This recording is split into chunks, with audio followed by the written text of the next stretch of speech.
মানে ইয়াং জেনারেশনের ছেলেমেয়েরা ক্লাসিক্যাল শুনলেই ভয় পেয়ে যায়। ক্লাসিক্যাল বড্ড ভারী ভাই এসব এসব। হ্যাঁ, তখন কি করতে হয়, তাদেরকে ক্লাসিক্যালটা অন্যভাবে তাদের মধ্যে ঢোকাতে হয় যে এটা ক্লাসিক্যাল মিউজিক। তো ওদেরকে যেটা মিলন উৎসবে করেছিলাম সেটা হচ্ছে যে একটা স্বামী স্ত্রীর যে সম্পর্ক সেটা প্রথম দিকে কিরকম হয়, একদম গোড়াতে যখন হয় সেটা তবলার বল দিয়ে আর কি।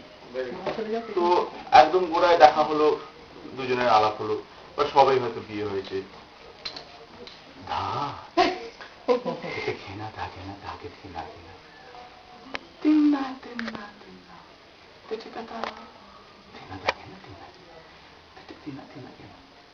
ছমাস পরে দাঁতে দাগে না, দাগে দিন আগে না, চাটা নিয়ে এসো, ভিজিয়ে নিয়ে নাও। আরো 1 বছর পরে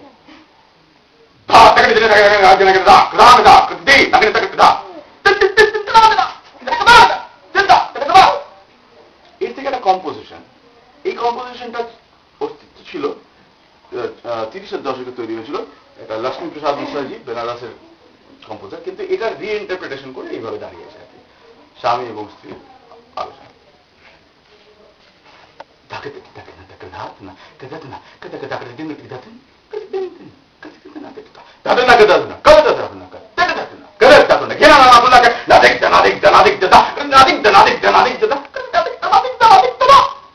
লাস্টে মহিলারই কিন্তু জয় হয়, শেষে ভয়েসটা ওনারা মিলে গেছে। এরপর কি হয়, এরপরে অল গোজ ওয়েল, সুন্দর বাচ্চা শিশু তার জন্ম হয়। সে শিশু বড় হয়, স্কুলে যায়। স্কুলে যখনই যায় আমার ছেলের মতনই সকালবেলা উঠতে হয়, যেতে চায় না, যাবো না যাবো না, আজকে ছুটি এসব বলে। ছেলে কি যাচ্ছে, বারবার ভাবতে ভাবতে যাচ্ছে যে আহারে আজ যদি ছুটি হতো, ছুটি হতো। গিয়ে পৌঁছে এরকম একদিন দেখে যে গেট বন্ধ, দারোয়ান বলছে বাবা আজ ছুটি, এখানে যাও। এত আনন্দ তার মনে, সে লাফাতে লাফাতে নাচতে নাচতে বাড়ি ফিরছে। আস্তে আস্তে এসে বাড়ি এসে বেল বাজিয়ে মা দরজা খুলছে, মা দরজা খুলতে বলে মা আজকে ছুটি। মা তো মা, কি হয়েছে, যা পড়তে বস। পড়তে বসে মন উৎফুল্ল, বাইরে ছুটে চলে যাচ্ছে। যেই গেছে মা পেছনে গিয়ে কানটা ধরে পড়তে বসে, আবার গেছে আবার পড়তে বসে। তৃতীয়বার সেই কান ধরে টেনে এনে দম করে ঘরের মধ্যে ফেলে দিয়ে বলে পড়তে বস।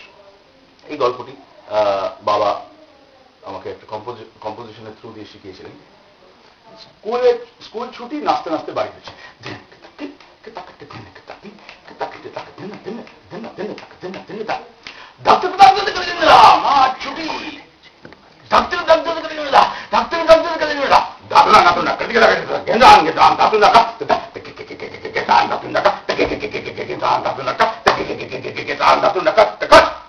দরজা বন্ধ। কিন্তু মা কখনো আরেকটু বিরক্ত হন, আরেকটু রেগে যান। তখন মা দরজাতে তাকাতটা না করে করেন, মা হয়তো কিছু করিনি, তুমি আমাকে শুধু শুধু এ করছো, যা পড়তে বস। এইখান থেকে বাচ্চাটার মাথার মধ্যে কি চলতে থাকে